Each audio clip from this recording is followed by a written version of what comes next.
You know that friend who always has an excuse when someone suggests going out? I'm too tired, not feeling it tonight, maybe some other time. Yeah, that friend isn't being difficult. They're being honest. If you're someone who genuinely dreads the thought of a crowded bar, a loud club, or even just dinner with a big group, welcome. You're about to feel very understood. Today, we're breaking down the psychology of people who hate nights out, the ones society calls antisocial, but science calls something else entirely. Here's the thing, for some people, a night out isn't fun, it's work. While extroverts feed off the energy of crowds, noise, and spontaneous interactions, others experience the exact opposite.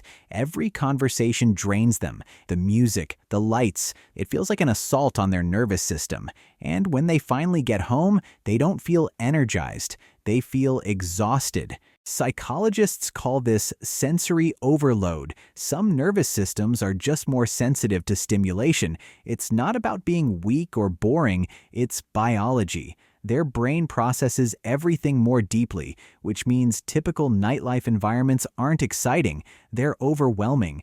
But there's more going on than just sensitivity. Some people hate nights out because they crave authentic connection, and most social outings don't provide that. Think about it. Nights out are often shallow by design. Loud music makes real conversation impossible. Alcohol loosens tongues but rarely deepens bonds, and most interactions stay surface level. For people who value depth, this feels empty. They'd rather have one meaningful conversation at home than 100 forgettable ones in a bar. Here's something interesting. Studies show that people who prefer intimate settings over large social gatherings tend to form stronger, more lasting relationships.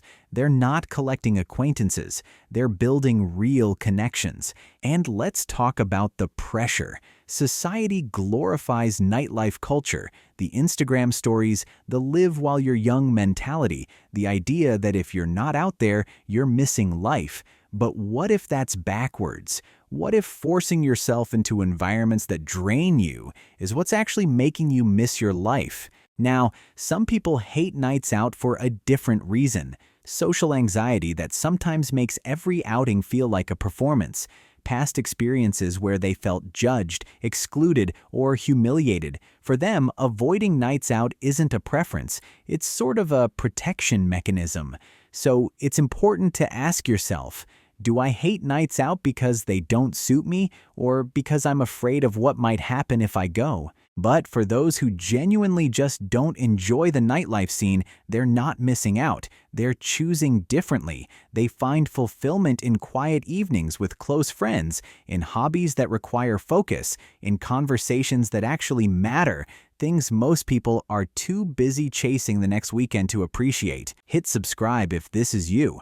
Psychologists call this low novelty-seeking temperament. These people don't need constant excitement or external validation. Their satisfaction comes from consistency, meaning, and genuine connection, not from where they were last Saturday night. So, if you're someone who turns down club invites without guilt, who feels genuinely happier with a small gathering than a big party, who'd rather have deep conversations than loud ones, you're not boring. You're just wired for substance over spectacle, for quality over quantity. And if you want the psychology that most people never hear about themselves, the next video is going to resonate even deeper.